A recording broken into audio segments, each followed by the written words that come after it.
It's Rigby, the Albuquerque Business Podcast, and I have a returning guest. So, do you are you any relation with the seasoning salt?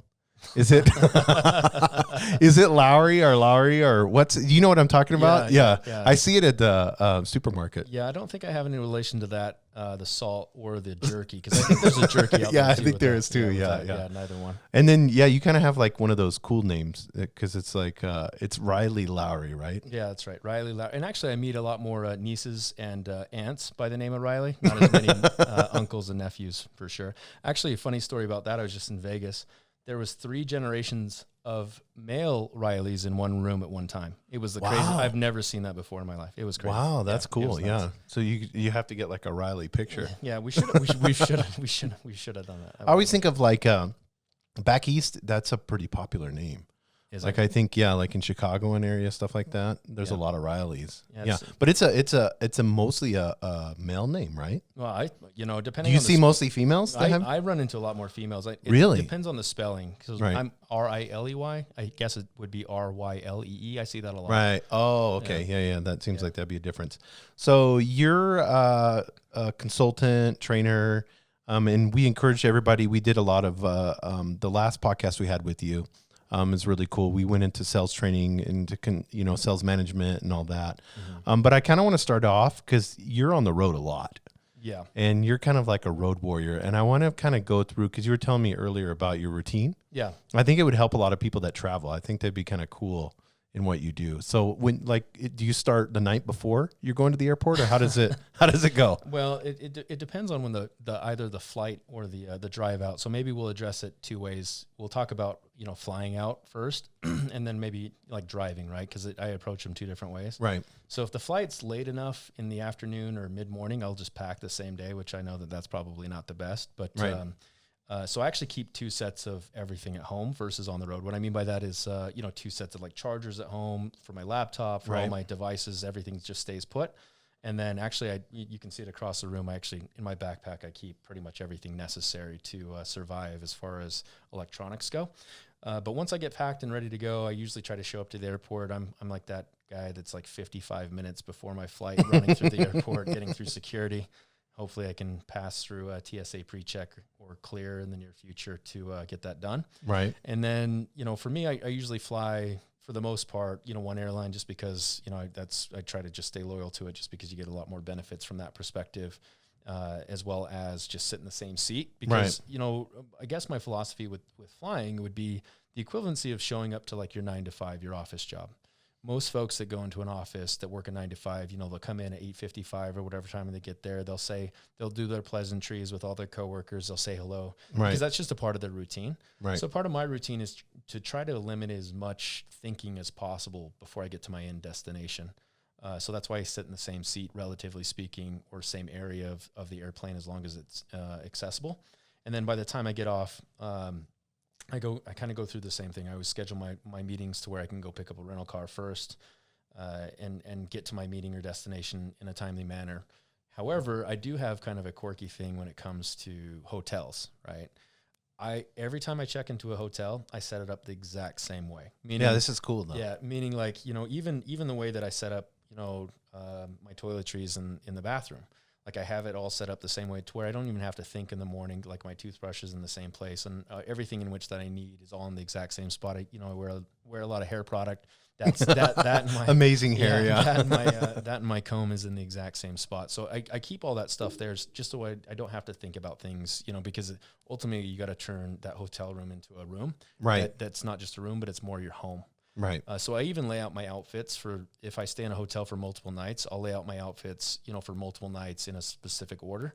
So that so all I have to do is wake up, grab it. So you're not thinking like the 20, 30 minutes before you check out. You're running around checking everything to make sure. Yeah. And actually I even go as far to, I travel with a power strip for all my electronic devices. You know how many times I've needed one of those? A million, right? Yeah. So I got to that point to where I have a retractable cord on mine to where it's nice and concise. And all my plugs on that are in the exact same spot. So when I do my, if you will, like as you're mentioning, like the checkout piece of it, right? If I don't have to run through a checklist because it's all there. Like if visually speaking, I run over there and I don't see a thing or a cord, I know that I'm missing a component. And so you carry an actual power cord or chargeable power cord, and then you have like your Apple Watch, your phone, your laptop, all that all plugged in. All in the exact same spot every time. And I don't change that, again, just because then I don't have to think about it anytime that I show up to a hotel. It's kind of interesting how that all works. But so is driving the same thing? Because I know when you're driving from like Arizona to Albuquerque or whatever, New Mexico, do you kind of do the same process? You just throw it in the back of your vehicle? And the biggest difference when I drive would probably be the food component. Meaning, like I actually pack meals that will sustain me on depending on how many days I'm on the road. Right. So I pack a little chest of food, based on a calorie intake to make sure that kind of stays in shape. Just because typically speaking, when I drive, it's harder to work out or get a workout in on the road. Just because you're usually on the road for 10 to 12 hours on top of working 4 to 6 hours at a time, depending on your destination.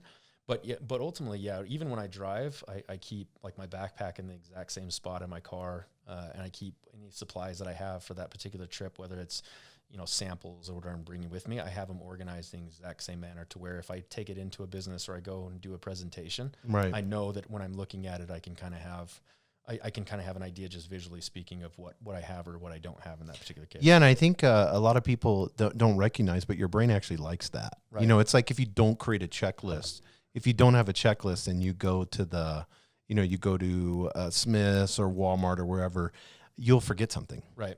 So you're eliminating that. Yeah, I think there's actually some really cool stuff out there about mental fatigue. And the least amount of decisions that you have to make on a daily basis that you could just make habitual or just a part of what you do. Right. Your mental capacity isn't worn down based on those decisions.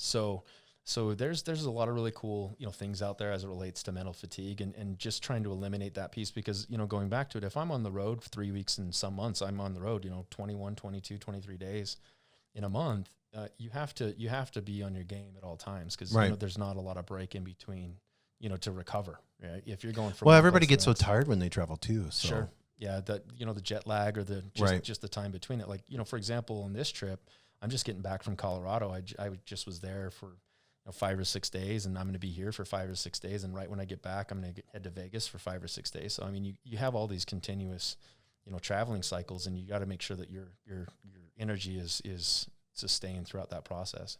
And so like when you're traveling, so when you get home, do you just like decompress and don't do anything? I know you like golfing and stuff, but do you take like a day or two off in between, or? I generally, for the most part, the marketing and the training side that I do, I like to provide support 24/7. So I'm like your 24-hour support call. Right. So ultimately, I'll always take those calls regardless. From the best mentors that I've learned in what I do, and from the folks that I used to do business with on the other side, I had learned that the people that I had valued the most were the ones that would answer the phone at any time of day, whether it's like 1 o'clock in the morning, 4 o'clock in the afternoon, Christmas Eve, it didn't matter. Some of those folks would always answer my call if I had a question, because it's not like when I was on the other side of the business, if I had a question, I wasn't calling to see how their health was and check in with them and their family. I probably had something going on that was live to me at the time. And those folks that were really good at it, they just answered their phone. So, I don't really take days off from that perspective just because I'm always there for support, but I might not, grind out over looking at reports or whatever the case may be. I might, take a day or so to do all that unless it was something urgent and important. Yeah. Cause I know, from your Instagram, I know you do a lot of golfing and then you also like work out and stuff like that. Are you fatigued? Can you tell when you're on the road, like those 6 days, 4 to 6 days, 4 to 6 days, 4 to 6 days?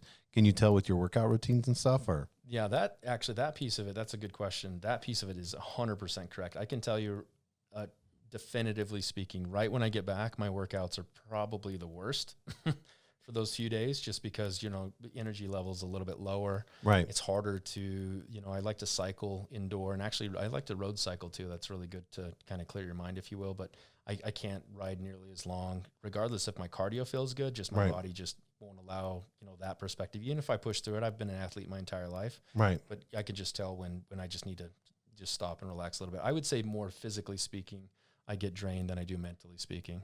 Oh, okay. Yeah. So it's the physical wear and tear of the travel. Yeah.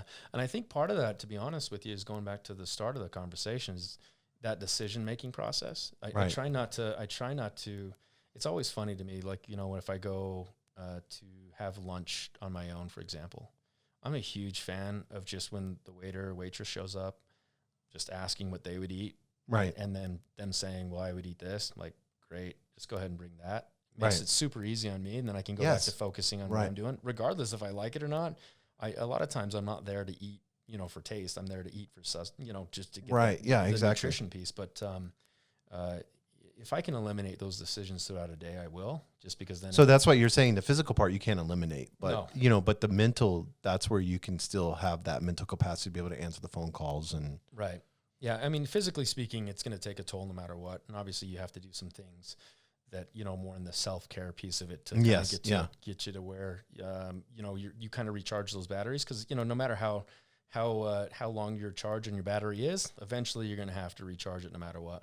Yeah, no, that's cool. I like that. I know that's going to be a help to people to start, maybe they can, I know for me when I travel, I haven't got to that point, but I'm going to try that. Like when I can sit there and, put everything and keep everything the same. So do you have like your, like your little shave bag or whatever? So you keep that all stocked at home and it's the same, you keep it probably in the same place, in the closet or whatever. So I kind of take it a step further. So I keep whatever stays there. But whatever I travel with, I actually have a bin backed up with even my travel stuff. So when I go through and run through my little inventory in my travel bag for my toiletries, for example. Oh, you have a bin of the stuff. I have another bin of the travel supplies. So just imagine you go through your local grocery store and you see all those little bins with like travel supplies. Yeah. I pretty much have all those just chilling. And anytime I feel like I'm getting somewhat low, I just restock again, because then anytime I start running low, I just throw a couple in my bag. See, that's a great idea. You could buy those little plastic, with 6 drawers or something like that, and put those somewhere and then have them, in a little closet or something. Yeah, I have 4 bins that have the majority of the stuff that I use on a regular basis. And you just buy the same stuff over and over again? I would say the only thing, which is, I guess I shouldn't say this on your podcast, but the only thing that doesn't travel with me from home to on the road would be which I can kind of keep in my possession wherever, is my cologne. Right. Just because I don't want to buy multiple bottles of cologne. That's just me. But so you take the cologne from my travel bag and put it back at home. And put it back at home. Yeah, vice versa. Yeah. Yeah. Yeah, that's interesting. It's funny because on the sell side of things, remember back in the old days, it would be, I think you're younger than I am, but it was always like what cologne you had on and how you always smelled like, you would get near salespeople and they would smell like cigarettes and cologne. Right. And some type of cheap gum or something. Yes, yeah, exactly. Right, that's funny. Yeah, it was always that way. Right. One of the things that we were talking about before, Aaron, I kind of want to get into this because I think it will be interesting for everyone, because we'll get in, I think it'll tie into sales and all that. But this is going to pertain to everyone. So whether you're a manager, whether you're a CEO, a CFO, it doesn't matter. Maybe you're a scientist at the labs or something. I had somebody tell me that the other day that they listened to this. There's something that I think is going to be kind of controversial, and I love it because that's what I like on my podcast that you were talking about, and you've been kind of said you've been brewing on it. Yeah. And I know when it's especially dealing with millennials and employees, but this is something, and it's the hashtag self-love, right? Yeah, absolutely. So, kind of to circle back around when I kind of brought that up to you earlier, I wouldn't say a problem, I just would say more of a qualm, right? So from a psychological perspective, if you look at most, pyramids of needs and how things kind of work out, self-love is like on the bottom or in the middle of, depending on who you're looking at, right? Maslow or whatever the case may be. I'm not a psychologist, but it's rare that it's ever at the top. But right now, what's kind of happening in our society is we're taking a look at self-love as being the end-all, save-all. Right. Which I think what people, and as I had asked you earlier, which I'd love to ask any viewers, when did the coin flip from having a healthy ego to self-love? So for example, I feel like, ego is being tied into being a narcissist, right? Or being overconfident or cocky or whatever terminology you want to use with that, when self-love is meaning like accepting who you are to grow as a human being. My challenge to this and my biggest issue with this is that hypothetically speaking, if you want to maximize oneself, you want to get to your full potential, if you're not good at loving yourself, right? If you're not good in that vein already, like what are you going to do to improve? So as that kind of relates to sales, as you and I were talking about, is I really feel like, from my perspective that, and I'm not suggesting self-love doesn't mean that you don't care about yourself and you're not, understanding that you have a place and that you are a person that should connect to other human beings. That's not what we're referring to. Right. What I'm talking about is that, you know, when you see this hashtag self-love, people are assuming that if I love myself, great things happen.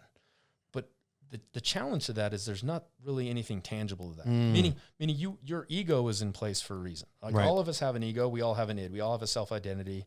And how you promote that and how you grow that is really the key. It's not through self-love, it's more through building confidence, right? Right. So, and how you build confidence, or in the business world, how you build that, you know, snowball effect of results, if you will, is not through loving yourself by any means. It's through habitual actions that get you to an end result that, you know, definitively speaking, will get you to where you want to go. Right. It doesn't matter, you know, how we think about that, because our brains, going back to ego, your brain is designed to fight or flight. We're wired that way. Right. We're not programmed to take a step back and be like, you know what, I didn't make that sale, I'm going to love myself and get myself on the board and try that again. We're not programmed that way. Right. If anything, what happens is our brains are actually more lenient or more leaning towards the pessimistic side, to where I didn't make that sale, I'm a terrible salesperson, what am I going to do? I'm going to spiral. But then I remembered I'd read this self-love thing, so no, I'm actually not that bad of a salesperson. But really, that's not a healthy ego. Really, Right. what you're actually fighting in that particular case isn't self-love. You're actually just fighting your personal ego and how you approach the next situation. How do you problem solve through it? Self-love doesn't fix problems, in my opinion. Yeah, because you can sit there and look and I want, if you don't mind sharing the story with the personal story that you had, but when you're faced with the moment where you have to make a decision and you have to decide, where am I going to go with this? Sitting there and just closing your eyes and saying, you know, I love myself. I love myself. I love myself. That's not going to help you get to that decision that you need to make. That's going to help you and others. You know, that's the other part too. Having confidence is not a bad thing. Yeah. And actually, so the story that you're referring to is, I'd gone to Vegas a few years ago. I'm not going to mention the name of the hotel, originally speaking, but it was during the summer. I had a 7-day reservation. I was there for work. It wasn't there for fun. So I show up 11 o'clock at night after 12 hours worth of travel. I mean, I was pretty tired physically and mentally speaking by this point. It's 11 o'clock at night, whatever Right. time I got to the front desk. And at that time, they informed me that my room wasn't available because they didn't have any AC, and they weren't going to be, nobody was going to be staying on these floors that didn't have AC. However, they had a partner property that they had been able to transfer everybody over to. So after about an hour and a half worth of a shuttle, after staying in line for 30 minutes, I get to the front desk of the new location just to be informed that at this time they didn't have, nothing was transferred, nothing was communicated, nothing was done. So now it's like 1, 2 o'clock in the morning. I'm standing there in Las Vegas, all my luggage, everything hanging out. So if I were to take a look at that self-love piece, it's like, well, I love myself so much. Like, what am I going to do? I've seen scenarios like this, or even not even to that extreme, where people just break down, Right. Which is okay. Or flip out. Or they, Right. you know, they'll yell at the people at the desk and want Right. to talk to a manager. I mean, I get all that, but you know, I maybe call it whatever you want to call it, but my ego, my self-esteem kicked in and said, you know what, you're smart enough to figure this out. At this point, we're not going to battle this at 2 o'clock in the morning. What Right. we have to do is we have to come up with a solution. We have to do it now. When I say we, I'm referring to myself. It's kind of good at third person thing, right? But so ultimately, I flipped through my Rolodex. I found a really good friend that was able to take me in. I mean, I never relied on that, but obviously I had to tap in my network because I'm a smart enough person.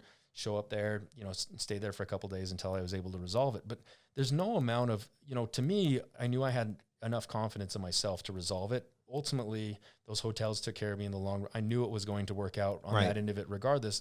There's nothing that was going to happen at that moment, regardless of how hard you push. And I feel like sometimes, you know, that self-love piece is that I love myself so much that somebody has to do something for me. Well, ultimately, Yes, exactly. That's not the world that we live in anymore. Right. Like, it's like you have to understand that, like, if you get to a certain point, like, that's, what are you going to do now? Well, it's I was like, mommy and daddy always take care of me, or, you know, even though I did shitty at this basketball game, I still got a trophy. Right. You know, it's that you owe me mentality. Right. And you know that's big right now. This is not a generational thing. This is our society thing, where we hear the word entitled on a regular basis. Right. I will literally tie entitled to self-love to be one and one. I do not tie ego and entitled to be one and one. They're not equals. Meaning, your ego is designed to help protect you from the world that we Right. live in, to allow yourself to be confident, to grow that piece of your brain, just like a muscle. I mean, you'll hear that everywhere. But what's interesting about it is even some of the folks in like the self-help world, like Tony Robbins, I don't know if I can name drop that or not. He never says that he's a self-help guy. He just mentions that he more or less helps people align the tools they already have to maximize who they are as a person. Yeah, he helps them realize the tools that are in them. Correct. And there's nothing there that says self-love. It's like, if I walked outside right now and somebody said, "Oh, your hair's terrible. Like, why do you have such long hair?" It's like, well, because I want it. Like that's not self-love, I guess. To me, it has nothing to do with that, because ultimately the definition of self-love to me doesn't make any sense, right? Meaning that's what your ego is in place to protect yourself. Right. Your ego is in place. Well, why has ego turned to be so bad now? Well, I think going back to, that original part, I think a lot of folks look at it as being cocky, a narcissist, meaning that so ego is not meant to inflict harm onto other people. Right. We don't have egos to inflict harm. That's human nature. Unfortunately, that's a part of the human condition. If somebody has malintent, you're not going to stop that, whether it be mentally speaking, verbally speaking. And I would never condone that by any means. However, I feel like a lot of times if you were to walk up to somebody and say, "Hey, I have a really healthy ego," their initial response would be, "Well, you must be overconfident. Like, what's your deal?" Right. Right. Versus if I walk up to somebody and say, "Hey, like I have a lot of self-love," I'm like, "Oh, that's so cool. Like you're woke." Like, I've talked about this multiple times on the podcast, so this is great. Yeah, this is like perfect conversation. So even if I were to buy in the fact that you're woke, meaning you're aware, you're self-aware, right? To me, then ego is the action behind the self-awareness that gets you to a better place as a human being. Self-love keeps you there, saying, "Well, I know all about me and my feelings." Great. Now, what are you going to do with that information? Right. Well, I'm just going to avoid all the bad things. How is that possible? So if you drive a car, if your philosophy is you're going to avoid all the bad things, you're on I-25 out here in Albuquerque, you're going to avoid all the bad things. How do you control a traffic jam and people driving out of control? How do you control that? Right. Like that's not in your control. So self-love says that I know who I am, but I'm going to stay here because I identify my feelings and I understand how I feel about myself, but there's no action behind that. Like, right. What does that mean? Like you wake up and say 5 things in the mirror that is helpful, which I don't disagree with some of those things, whatever you feel like you have to do to help build that confidence. But that ultimately then goes back to what I just said. That's your ego kicking in, saying, I'm actually growing that muscle as an ego to where if I get that phone call. And if anything, what we need to do is identify that we have healthy egos, especially as salespeople, and we accept the fact we're going to get told no. Like we have to accept that in advance. Like somebody's going to tell me no, I'm going to be around bad things in my life. Those things I'm going to get left high and dry at 2:00 in the morning in Las Vegas, standing there with luggage. I'm going to get left high and dry. If you travel enough, those things are going to happen. Right. If you drive a car, you're going to get a flat tire. Matter of fact, I used to have this philosophy, and I don't know if we talked about this last time, but one of the things I used to talk about with like your mentality behind this is that if you don't want to deal with a flat tire, right? Because some people, you get a flat tire, that'll mess up their whole day. Sometimes their whole week. Right. That'll mess up their coworkers' day and week just because you'll hear about that for like the next 2 weeks. Right. But if you don't want a flat tire, then don't buy the car, right? Then don't buy a car. But if you don't buy a car, then you use, say, public transportation. If the public transportation is late and that makes you late for work and you're mad about that, then don't do that. Then don't have a job. Yeah. Then ride a bike. Then if you don't want to deal with that, then walk. If you don't want to do, then ultimately you're not dealing with anything, right? So you're actually not developing that relationship, if you will, with yourself, i.e. self-love, to be healthier, to have a healthier ego. Well, I think that's the problem, what we're facing right now, because people are saying, I don't want any discomfort at all. Right. I mean, that's what our society is built on with consumerism, materialism, and all that. But it's to the point now where with social media, we can use it to say, I identify with this group, and anybody that does not identify with this, right, at the point of, persecuting them or, telling, you have people screaming, you're wrong, Right. I saw the other day, it was really interesting. There was this college kid and just screaming, and I'm not left or right or whatever. This isn't a political thing, but there was these Trump supporters that were there at a college, and then this kid was sitting there screaming bloody murder, that they were fascist Nazis. Right. They should all be killed. Right. This kid that's screaming bloody murder in their faces and looking at them, whether you agree or disagree with the political side of things, that right there shows you that person has probably been babied all their life. Right. I mean, we see this on the sales training side of things. Has probably been babied all their life, has had everything given to them. Right. And they're at this point now, they can't handle struggle. Right. They can't handle when there's something that is in front of them that's controversial. Like you said, they can't handle a no. Right.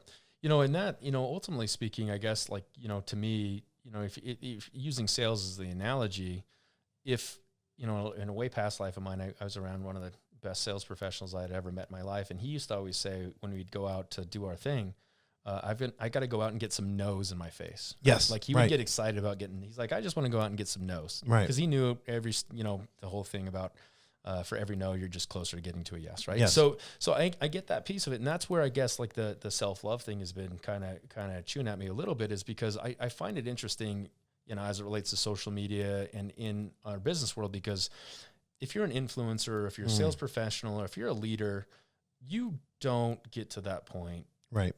Unless you ultimately have a healthy ego, meaning you're confident enough in your ability to share your message.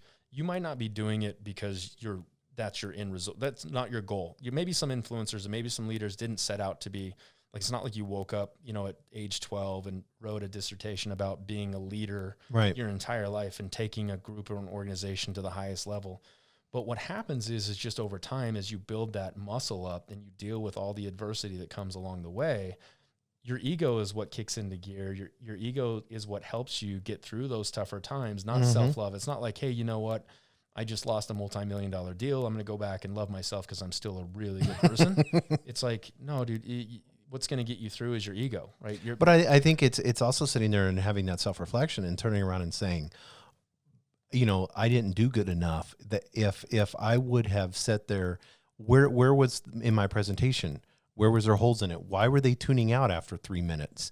You know, and that's where I'm going to blame you for it, because I'm loving myself. I'm going to blame you for it instead of taking personal responsibility. So maybe let me make that. That's a good point. That maybe I want to make sure that I hit home here, is that I'm a huge fan of self-love from the perspective of what the core belief is that I'm okay with myself and I'm good at what I do and I'm all right and I'm loved and I'm a great person. But I'm also a big fan of self-awareness, right? Right. Meaning I know what part I played in this and I know what I need to do in the future. Yes. I'm going to analyze it and I'm going to make sure that I do better in the future. And self-care.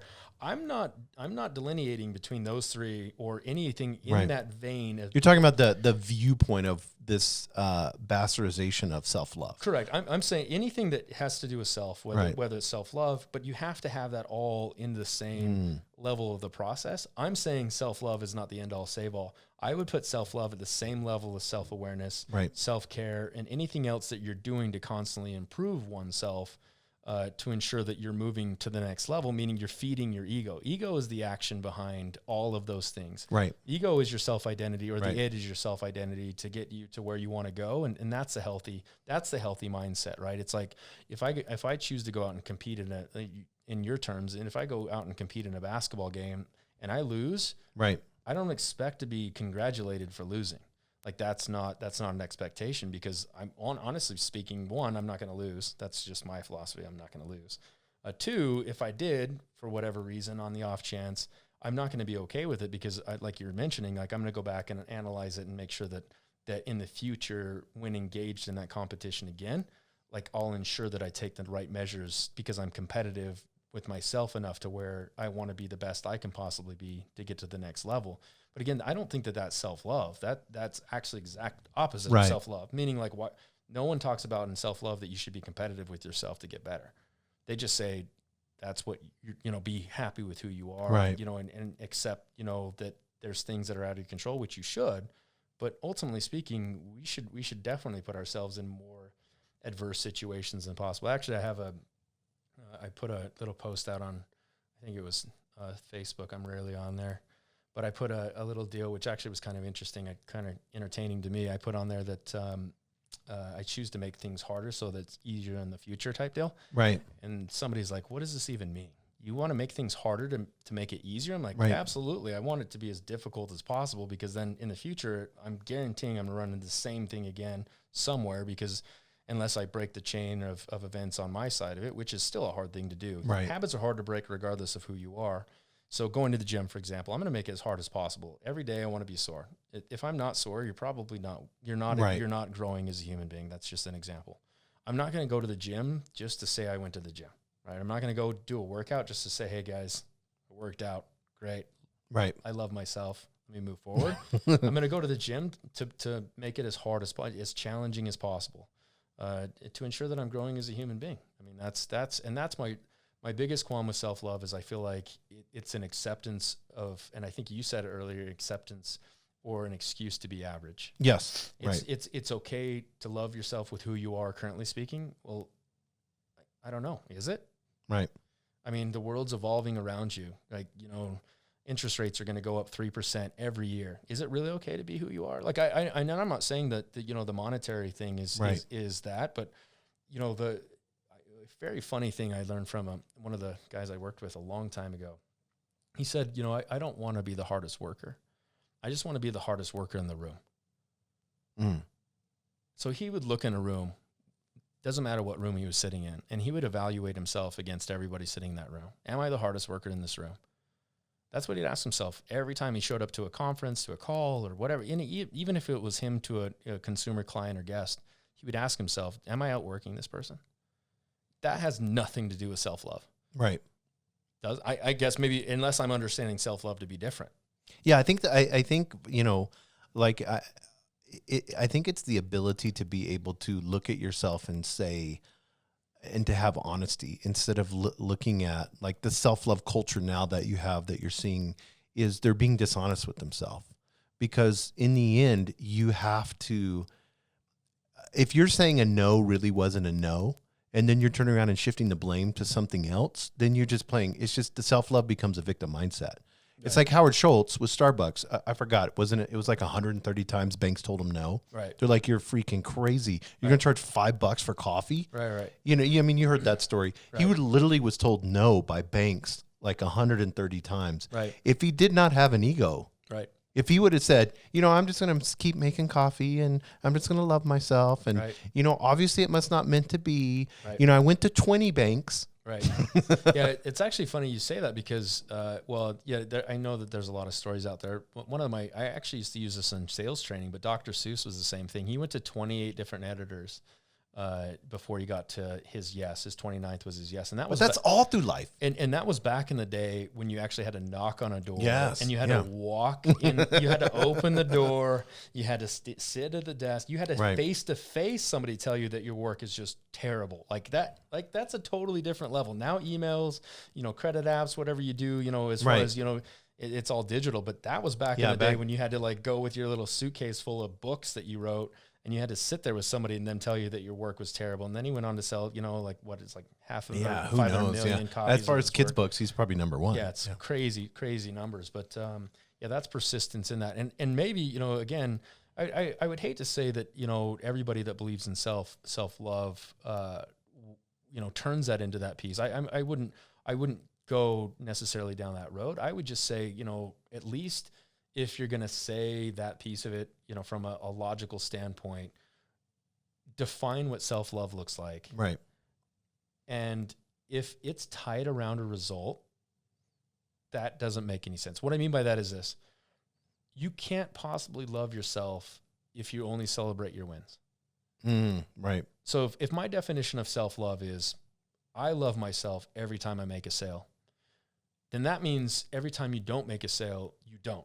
And that's what, 80% of the time? Well, yeah, it's in my profession, it's like 10 or 15. Right. You're making a sale 15% of the time. So exactly. That means 15% of my day I love myself, and the other 85%, it's like I don't love myself. See, and that's where I get so confused about that, because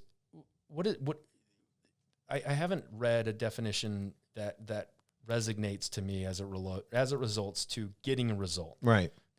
So now that you have that information about whatever your definition, if your definition is I love myself because I accept who I am and I'm okay with who I am as a human being, great. Now, what are you going to do with that information? That's what I want to know. What's the follow-up to self-love? And that's why I think my biggest qualm to it is that if you're just running around saying self-love and everyone should just accept it and, and all these other things that are happening in our today's society, it just doesn't make a lot of sense to me. And actually what happens is, with our, everyone's super, super gritty with their keyboard and, and their laptops and their phones, as far as sending out messages. And I think the current term is shade or whatever, right? Right. But ultimately speaking, none of that really matters in the long run if you have a healthy ego.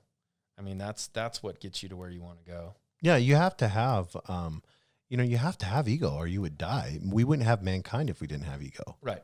Yeah. So, I mean, it's to sit there and say you have no ego, that is, I don't know if you've ever, the Stoic philosopher that's out now, Ryan Holiday, I don't know if you ever heard of him. He wrote a book and it's kind of play on words. It's called Ego is the Enemy. But in actuality, what the book was about is taking people and understanding, that you need ego, but what you're thinking ego is, and I think it's the same thing, the definition of what self-love is, because I mean, we're all condoning to have a healthy love of yourself. Right. But you can't what's being used now, and what I'm seeing it's kind of more of an excuse for you to play the victim. Right. And in any type of business world, you can't be a victim. You won't be successful. No, and actually, I'm a huge fan of Eckhart Tolle. Yes. And he wrote he's a really good book called New Earth. And he talks about, if we didn't have ego, like a lot of the problems in the world would be solved, which I don't disagree with. Look, here's the thing. Like if nobody on the planet, 7 billion people had it, it wouldn't matter. Right. Meaning if no one had an ego, that confidence, that piece of it, and everyone had that piece of it. But ultimately speaking, it's built into us. It's hardwired. We're hardwired. But I mean, everything that we're attracted to has a form of ego in it, whether it's a rock star, we like that whole, when we look at Kanye, he's crazy, but he has a huge ego and we're entertained by that. Correct. Music is put out with every bit of everything that we do.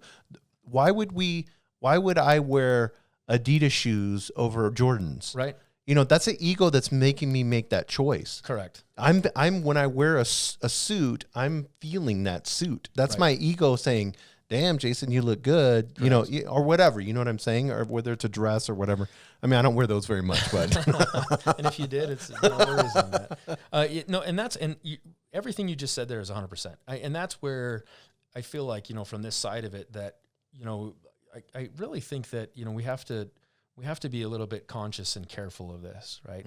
Because ultimately speaking, one of the things that we talked about on the last podcast, as a leader, an influencer, or whatever the case may be, you can gas people up for a short amount of time. But once that tank runs out, then what? Yes. So if I run around, I can go out here in Albuquerque, I'll meet 1,000 people and I'll get them feeling like they're on cloud 9. Just telling them, all about self-love and coaching them up and helping them understand that. But then once I unplug, then what? Like, what have I actually done for those folks, right? It's kind of that whole philosophy. There's no empowerment to them. Correct. Because it's not sustainable. That's why people chase conferences and chase, and they're reading self-help books and going from one thing to the next, to the next, to the next. Yeah, whatever the new philosophy is. And then taking something external when actually internally it's in you. All the tools that, like you said with Tony Robbins, all the tools are inside of you to empower you. Yeah. And actually more of his analogy, that he uses, which is great, is that if you kind of think about a toolbox, right? Let's say I'm working on a project and my project requires to go and grab a hammer. Right. But I walk over to the toolbox. Now I'm not very familiar with tools in general, just so we all know, to be 100% forthright. But let's say I need a tool like a hammer because I'm going to hammer a nail. Right. But I walk over to my toolbox, but I pull out a tape measure. Right. How long is it going to take me to hammer a nail with a tape measure or to chop down a tree with a hammer instead of a saw? Like, meaning the way that he talks about it is that we'll have the tools. It's just how they're organized to tap into that toolbox inside of you to maximize who you are. And that's an ego thing. That's not a self-love thing. Right. Self-love would be recognizing that you have these tools, but your ego is the one that puts it into action. That's the piece that says, you know what? I'm in a situation or I feel a certain way, but I know I have the tools to get through this regardless of the scenario. And that's including on the high side of things too, right? Because, you hear a lot about athletes when they're performing at the highest level, it's kind of like they're not conscious at the time, right? Yes. It's like, it's kind of, they're experiencing these moments where they're there full body and mind. Right. But it's like things are moving in slow motion. That was always the analogy that I used to use, back when I used to play sports at a high level, was I remember things would always just slow down. Right. Because you're just using the tools that you already had. It's not a self-love thing. But it took 80% of the time was all the grinding and the running stuff. and the horrific stuff to get to that point. Right. And I mean, you could say like self-love, like, hey, I love to do these up downs and I'm playing football and I love to go out and like almost pass out from running wind sprints and, with a million degrees weather and all these pads and everything else. There's no self-love in that situation. No. It's just all action, right? You're just doing it. And it's the same thing in our business world, right? When you're going through your initial training perspective, you're not sitting there like, I'm going to learn this because I'm a smart person. It's like, no, you got to focus on what you're doing, right? And get through the information, ask intelligent questions, and be engaged. That's your ego kicking in, because how you approach that training is the same way you approach anything else. You probably did it at a previous place of employment, and your leader probably had done it at a previous place of employment, meaning that's just who we are as human beings to get us to that level, right? And that's probably, where I see the most opportunity is how we're helping others, influence-wise, whether it's in business or whatever the case may be, to help them really truly reach